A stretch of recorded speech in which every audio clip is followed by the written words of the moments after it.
Good afternoon, Austin. That's a little bit better. I love that my ketones are always going up during the day, and towards the end of the day, that's where I'm at my zenith. So all of those people who might have had some carbs might be a little bit sleepy today. So if you can't measure something, you can't manage it. And if you can't manage it, you cannot control it. And if you can't control upon it, you cannot improve upon it. And in such, measurement is the first step, the first that leads to control and eventually into improvement. So I do a little bit of a disclaimer. I am Mr. Mojo. I am the founder of Keto Mojo. I make a living off selling meters and strips. We have a platform which we connect to different hospital systems and NutriSense who are here tonight, and Life Omic and Heads Up Health and the other part on that stuff. We have a website that gives tons of free information and videos and how-tos. And we partner with great speakers like Dr. Annette Bosworth, that is right here. Yay, give her a round. What a great piece. Awesome. I'm also the chairman and founder of the Ketogenic Foundation, and our role is to fund clinical trials and studies and education into the efficacy and use of ketogenic therapies for the benefit of humankind.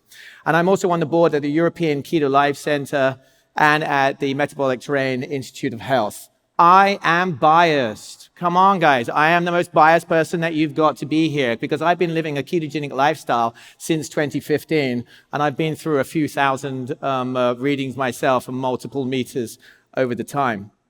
So the talk here is about the glucose and ketone testing and the benefits for patient, practitioner, and society. And we're going to look at it through that lens in itself and the type of the different tests that you're going to do, and then what you do with the data afterwards. So, do you need to test? Well, remember what Dr. Sean Baker just said earlier on. What a great segue. I couldn't have asked for anything better than that. Do you need to test?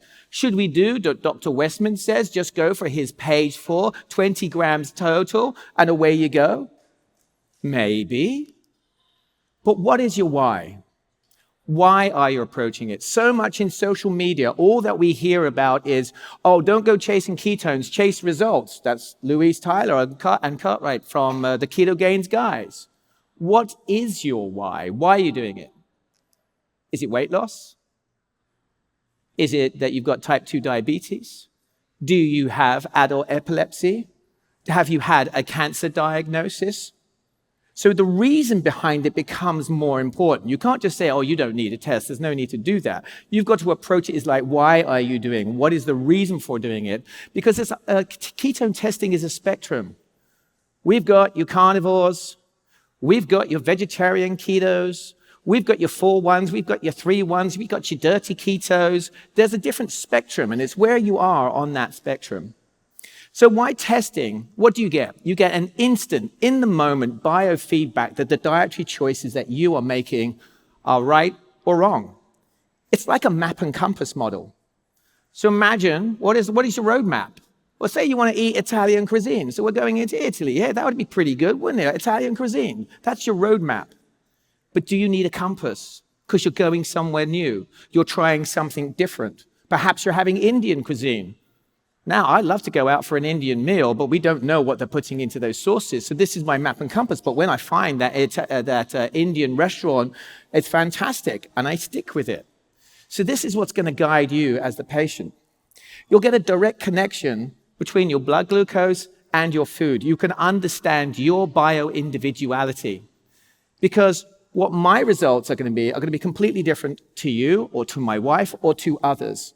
Bio-individually is really important. What did Dr. Baker say? We measure what's in the tank.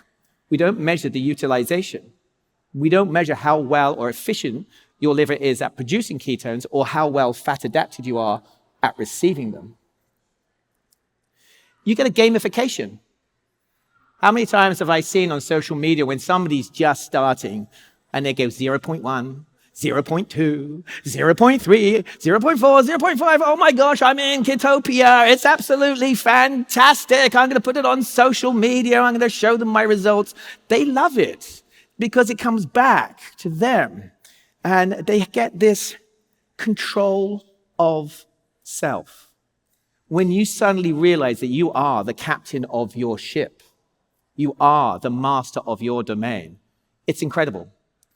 I remember when my wife got her breast cancer diagnosis and I saw her fall to the floor on the phone. And all of a sudden, it seemed that the world had changed. And then you go on in to see your primary care physician and they're telling you what to do. You go and see your oncologist with the God complex oncologist because you've gone to the University of Google and you're trying to find out about it. Your radiologist takes command and you think that everything has gone away from you. But then you suddenly realize with every bite, you have control of yourself. You can make a difference. You can see your glucose change. You can see your ketones change. And as when you went to the University of Google, you found out about Dr. Nasha Winters. You found out about Professor Thomas Seafeed. You found out about the glucose ketone index. And you understand the Warburg effect that we're seeing in that great Cancer Revolution documentary that's come out. Big props to Maggie and Brad for doing that. That's absolutely fantastic. This control of self is key because it becomes the motivator. It becomes the motivator for you to be a better optimized human being. And guess what? Lower healthcare costs. I only see my primary care physician to get all my blood work done once a year. Once a year. And he goes, look, I don't know what you're doing, but keep it up. And I tried to tell him what I'm doing, but he won't want to listen to me, which is sort of like, what, bro? But he says, I love it. And come back and see me if you need me. But let's do another yearly checkup. I see my dentist more than I see my doctor. Imagine that. Dentist more than doctor. And shouldn't it be that way? That's what we should. Because if you're having a health span, a healthy lifestyle, you shouldn't need to go and see the docs.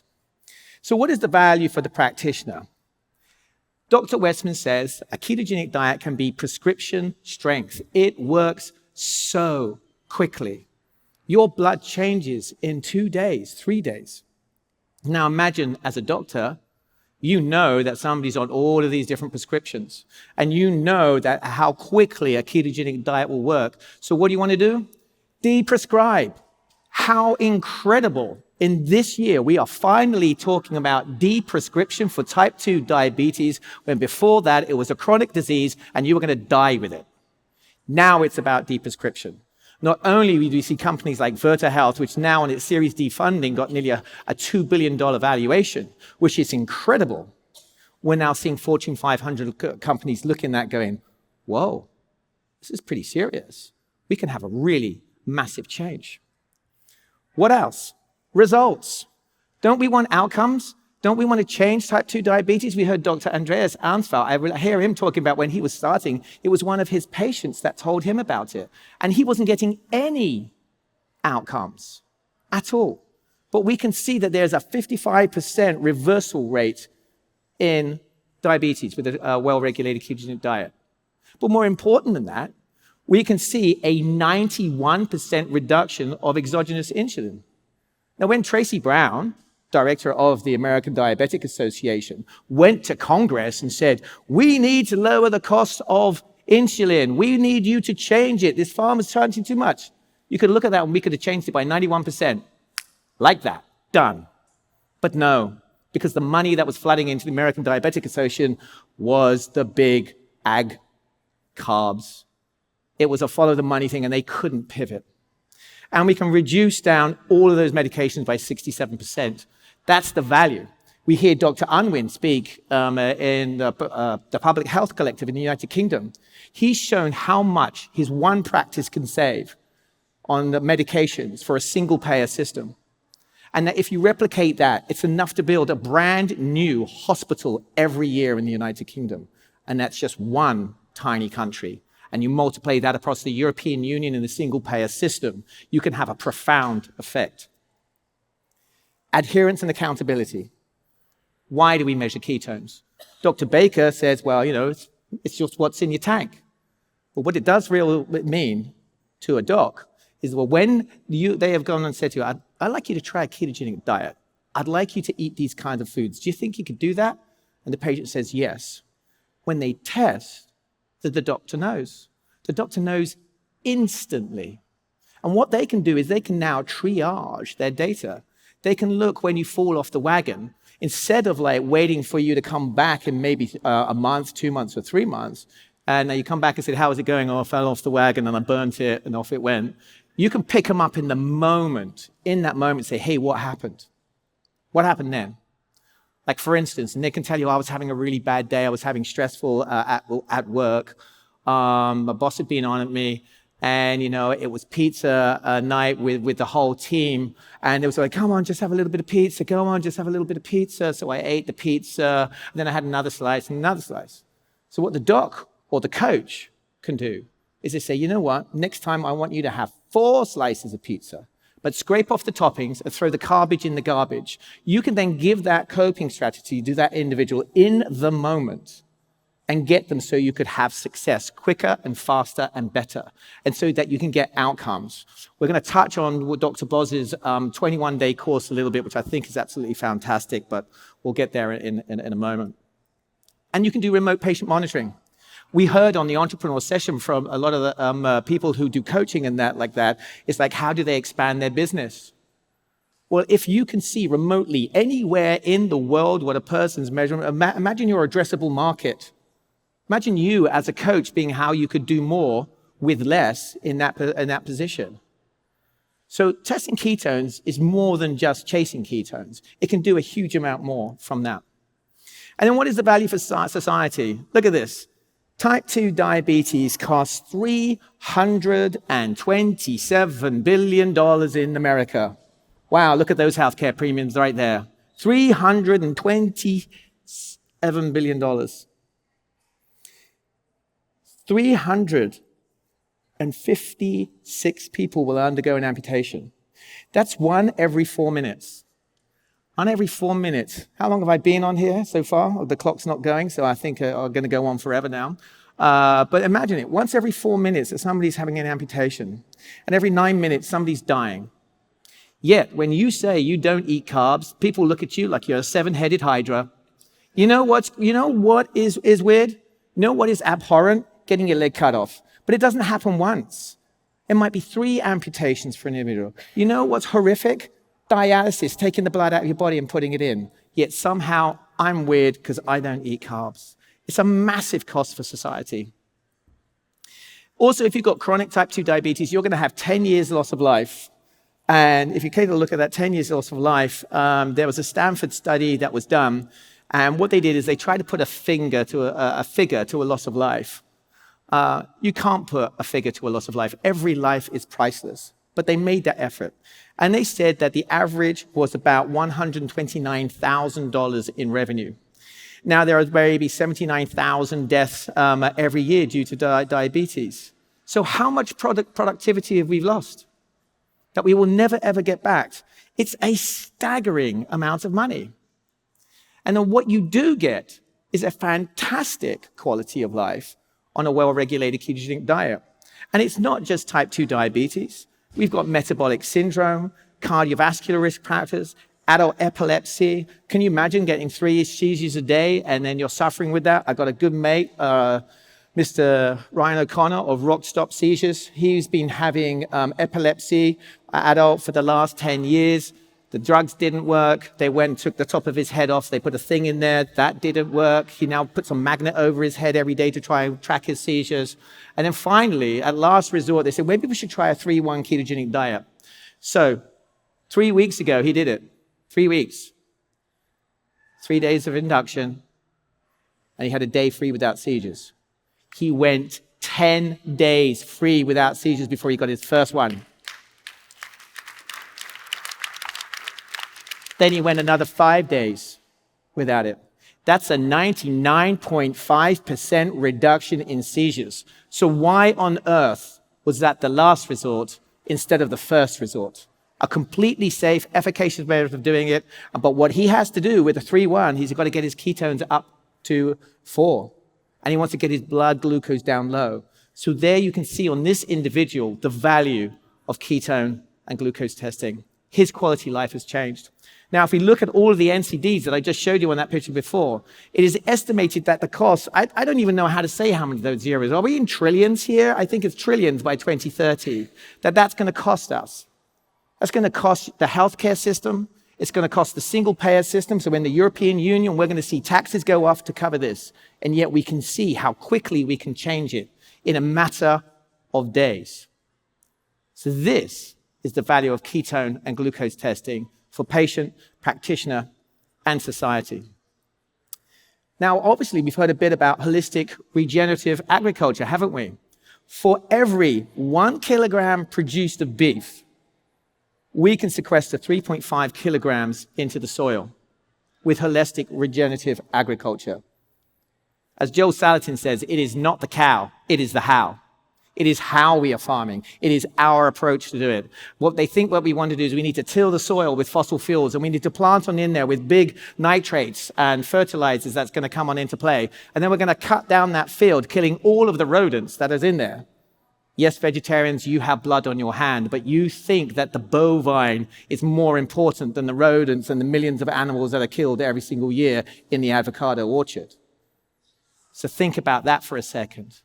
Think about the difference. Yet when I go into a rangeland, what do I see? I see a flora and fauna that is amazing. I see a polyculture of plants. There is a mycelial mat that is running through that is filtering our drinking water. I see raptors in the sky. I see different animals, marsupials and things like that. And I see cattle that has one bad day. Only one thing suffers from my lifestyle. And that is a profound difference that you can do. Because you can lower the burden of healthcare costs. You can get greater health span and productivity for the next generations. You get quality of life, and you sequester carbon. This is huge. This is a massive difference. This is a paradigm shift. Dr. Baker saw that how you spend your money, how you shop the outer aisle, how that is voting. It's the biggest vote you can get. Because ultimately, for me, for my team at Keto Mojo, we want to have a market-forcing function where we change the farming paradigm across America and beyond. The USDA needs to start to support this and bring it forward. So, what type of test? Urine, breath, blood, continuous. What have we got there? Well, the basics are you've got 3 different types of ketones: acetoacetate, beta-hydroxybutyrate, and acetone. So acetoacetate is quite unstable. It can shift quite quickly into beta-hydroxybutyrate, but it represents about 28% of the energy within the body, and it actually is like the first part of the Krebs cycle as it moves through. Beta-hydroxybutyrate, that represents about 70% of the energy in the body. It's extremely stable. Extremely stable. So it's a fantastic biomarker that you can use because this is a biomarker that is being studied on for many years. And then you have acetone that's given off in the breath. It's sort of like, maybe it's a utilization molecule, if you will, and that represents roughly about 2% of the energy. So, urinalysis. That's pretty easy to do. It's super non-invasive. It's easy to teach. It's pain-free. That's absolutely fantastic. We should be doing urinalysis, shouldn't we? Wow. Problem with urinalysis is you get false negatives. Because when you first start, it's spilled into the urine. And you think, oh yeah, great, I'm in ketosis. But then suddenly it's no longer spilled into the urine because your body is efficient in the utilization of that. It's now shunting it into beta-hydroxybutyrate. And so you get despondent. I was at the 7th annual symposium for ketogenic therapies for neurological disorders in Brighton in the United Kingdom. And we had a senior doctor talk about a GBM trial. And one of the people dropped out of the GBM trial because that's glioblastoma for brain cancer for anybody, because they got a negative on their P strips. And I was like, dude, you killed somebody because you gave them the wrong test. I wanted to say that to the face, but I didn't, because obviously English people, we like to be a little bit more polite than that. But I did offer next time they were going to do the trial that we could do a test for them properly and help them out. So what about breath? Breath is acetone. That's great. One-time upfront cost. Test as much as you like during the day. Absolutely pain-free. You would think acetone, that's the way we got to test that. What a huge amount of promise that is there. But all of those testers use the same sensor. It's a MOX, a metal oxide ceramic. Think of it like a sieve in your kitchen.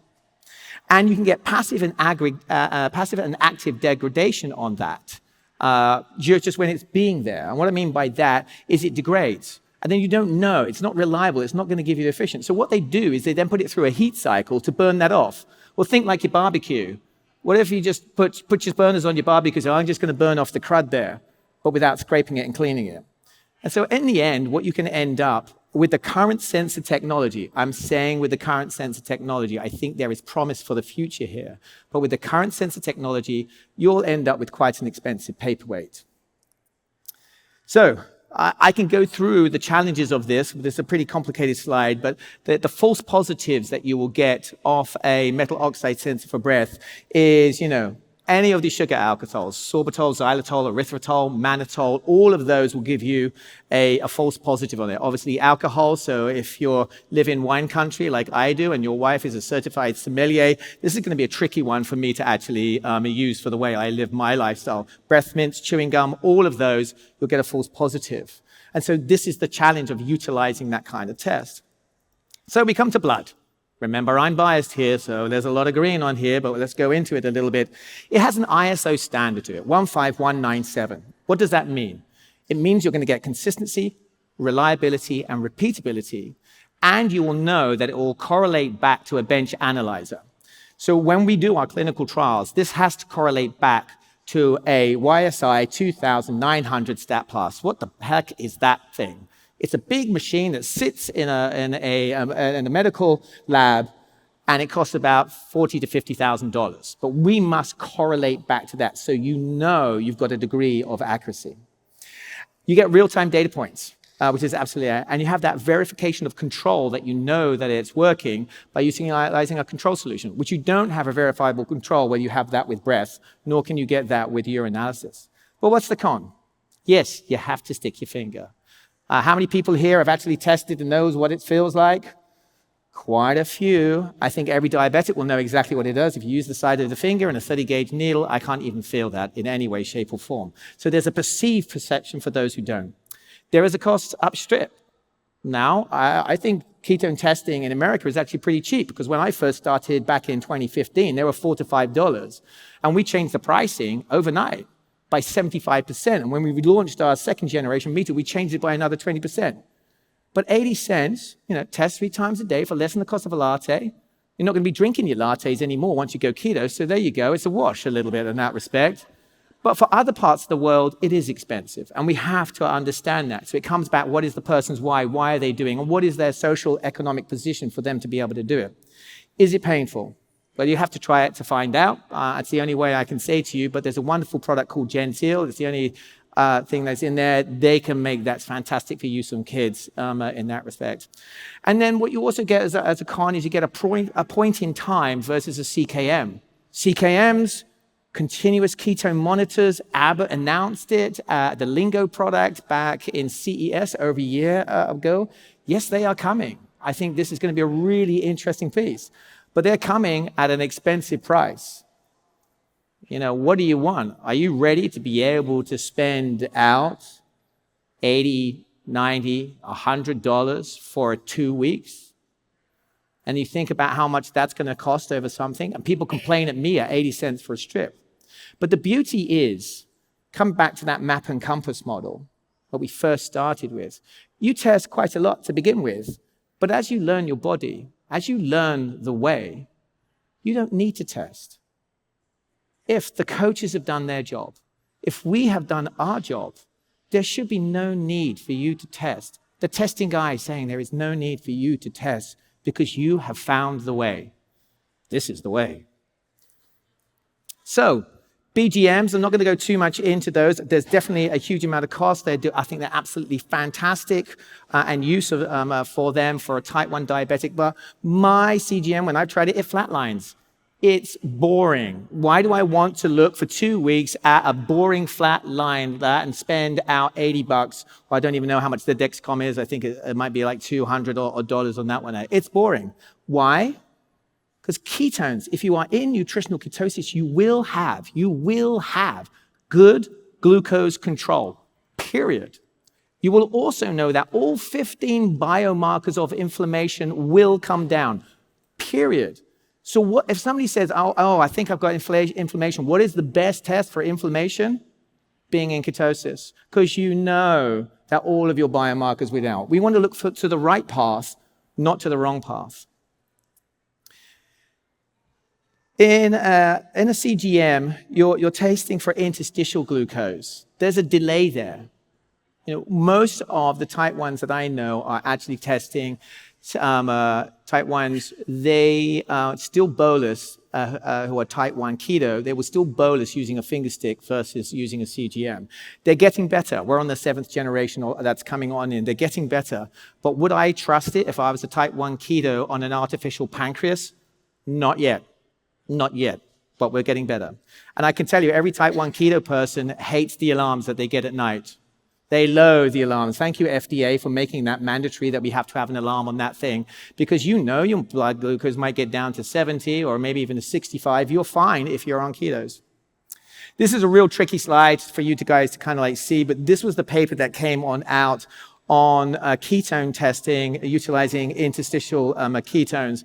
And we're going to see a good kind of correlation that's going to come out of these things. For sure, I think that's going to happen. And we saw Dr. Zvolek actually put out, he's been doing some pre-trials with Abbott.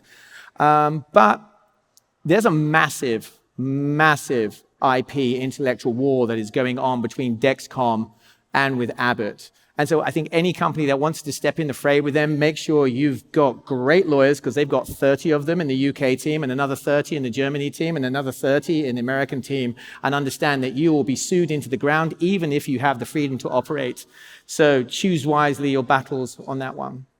So you've got all this data. So what do you do with it?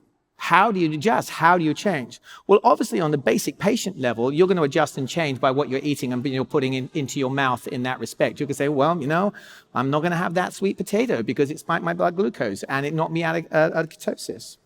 So Dr. Hallberg presented a fantastic paper in Brighton just before she passed away. So big shout out to Dr. Hallberg for this, wherever you are. But the continuous remote care with a data-driven, proactive outreach to patients represents a decisive step forward in contrast to the current available episodic, reactive patient-initiated care. There's a lot to unpack in that methodology. And this, if you see that actual map that you see there, is the method of them doing it. Virta had a 74% retention rate testing for ketones.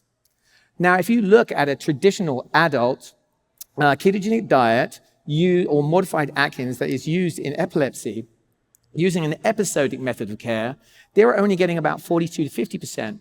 So Virta was getting double the results. Why? What was the methodology? How were they doing it? What was their secret sauce, so to speak? So first of all, it was biomarker tracking. They knew in real time what's happening with that. So if you're a coach or if like that, you've got to have that data that's actionable and that you get in contact with them quickly by utilizing your health coach, which is right there.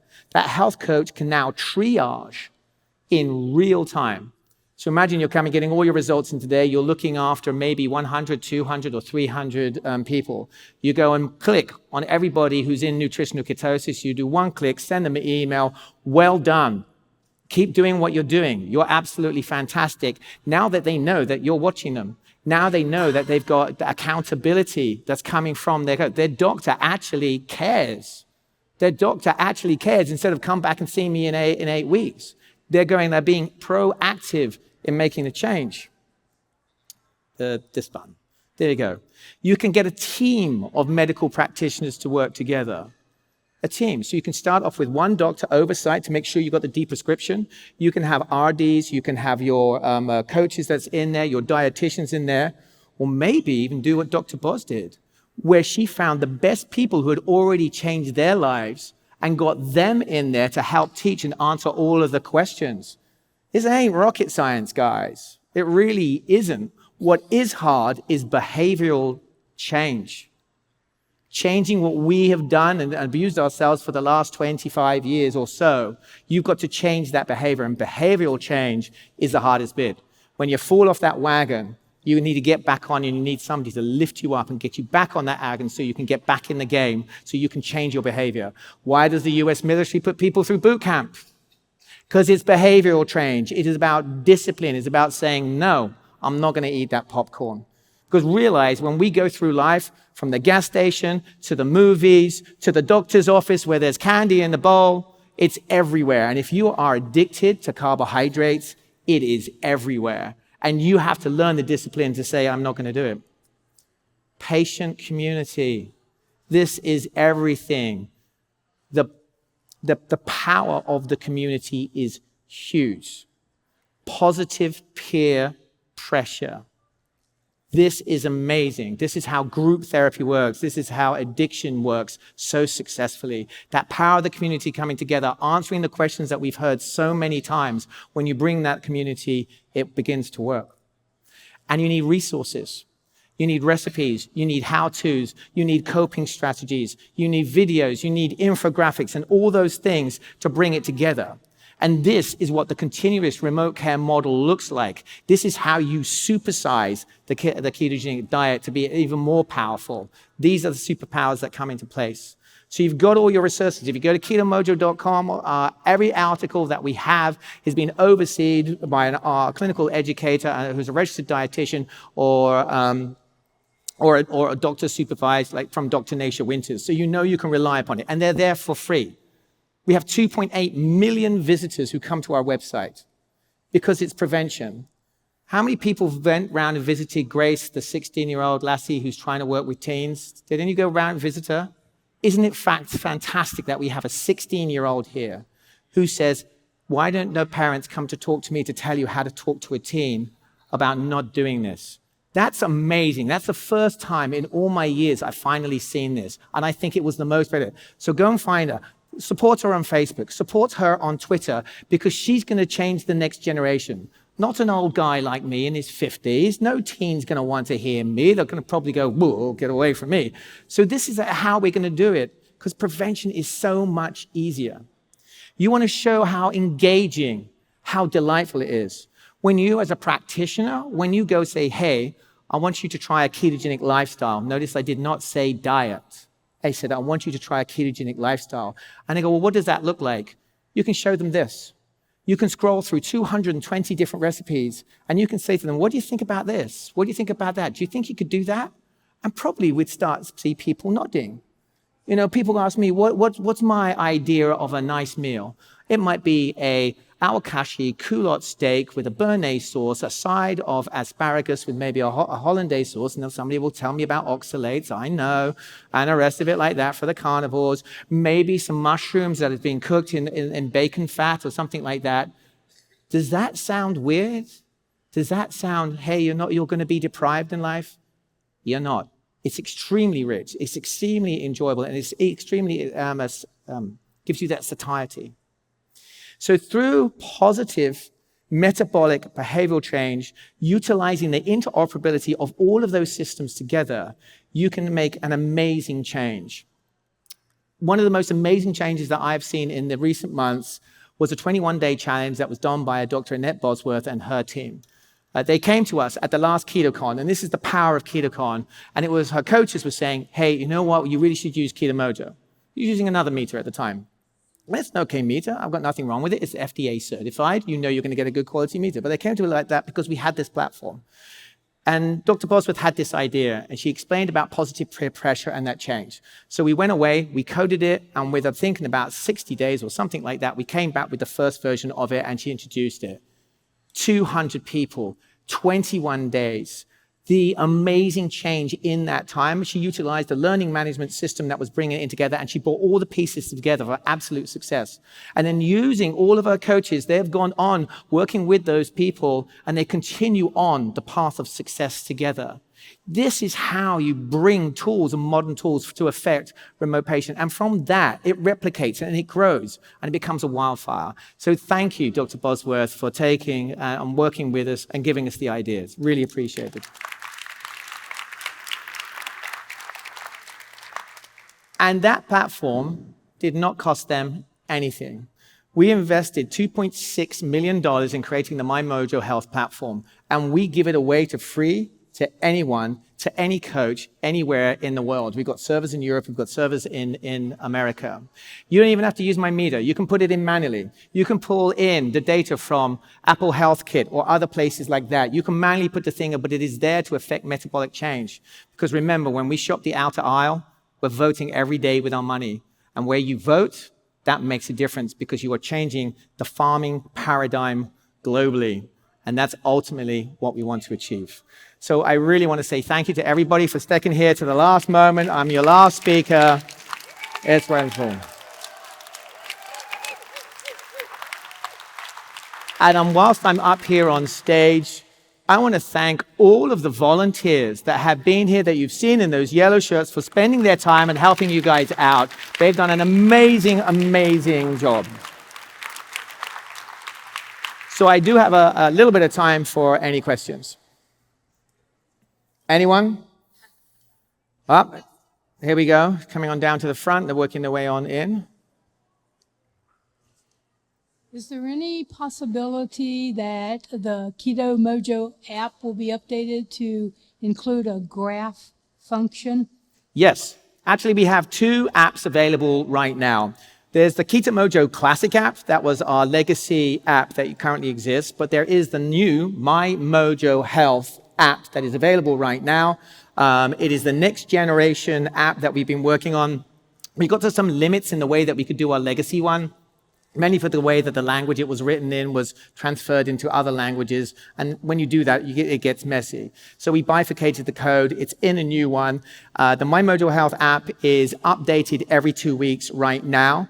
And so we're working in dev sprints. So anybody who wants to give me feedback on it, just come and write to us and tell us what you want to do, how you want to see it, and we'll make sure that we try and get it into a dev sprint for you. We have a budget this year, about $1 million. Hopefully it'll go a long way. I tell you what, in the next life, I'm going to become a coder because they earn far more money than I earn. Can I download that new app now? You can download it right now, My Mojo Health, on the App Store. And you can run both apps concurrently. And if you are signed up into the My Mojo Health cloud, the data will go down into both of them so you won't lose any of it. And that data is there for life. Thank you. Great question. Thank you so much for that. Hi, my name is Mary. I was a member of Dr. Boz's first metabolic Kick-It, and we got to use the Keto Mojo tester and the program. And I have to tell you, it was absolutely wonderful. The numbers don't lie. And it changed our behavior. I was in a group of 15 people, and we have stuck together after the 21 days are over. So we have felt the experience of being in community with people who have the same education. And we talk Monday through Friday, every morning. I have friends who start on the East Coast at 8 a.m. I'm on the West Coast, and I get up at 4:30, and I talk with my buddies. We talk for an hour, not necessarily about keto, but we talk about the keto lifestyle. Yeah. And I want to thank you personally for making one of our group members contacted you all, and you were very supportive of helping us to continue recording our numbers. We are doing that today, and we've been doing it for 3 weeks now. It makes a huge difference. Wonderful. Thank you. The Thank power you. the power of data is huge. Huge. We have over 60 million data points right now, and that's bringing in heart rate variability and other things. We've got over 7 million ketone measurements and 7 million glucose measurements. My goal is to take this massive amounts of data and actually show that if you are in nutritional ketosis, you will have good glucose control. Because if we can show that we can have outcomes, the ultimate goal is we should be able to get this prescribed. But right now, you cannot get ketones prescribed. Or they'll give you glucose, but they won't give you ketones. But the path, the way, is really ketones. And then when you can show that with empirical data, then finally we might get Medicare, Medicaid, and those other things to govern this so that we can change the health of people. But thank you for the work that you do. You're the tip of the spear. Amazing. Hi, my question is, what data do we have so far about what type of, let's say, how to answer, like if things like mental health versus, weight loss versus, what data do we have so far as to what levels each group needs to aim for? Are ketones important? Certainly for the data that's coming out for cancer, ketones really matter in trying to get your GKI underneath that one there. Do ketones matter for somebody for bipolar? Well, we're working with the University of Edinburgh and Dr. Ian Campbell over there on the first ever bipolar study that's going to come out on that, and they were using our meter. And so we'll find out. I think that will be bio-individuality, because you've got to think about the hypomania or depression at either sides of the spectrum. And so if, you know how many people when you've been fasting and your ketones are getting up into the 3.5, and then the next thing you know, then you're hoovering the house. And I never hoover the house, so what the heck am I doing that for? If for any reason like that, and Gemma will attest to that. She's nodding her head. So that's hypomania to me. But hypomania to somebody who might have schizophrenia or bipolar, we need to manage that severely. So that has to be that you need coach and medically supervised to it. So I think ketones definitely matter in that manner, in that place. But we need more data set.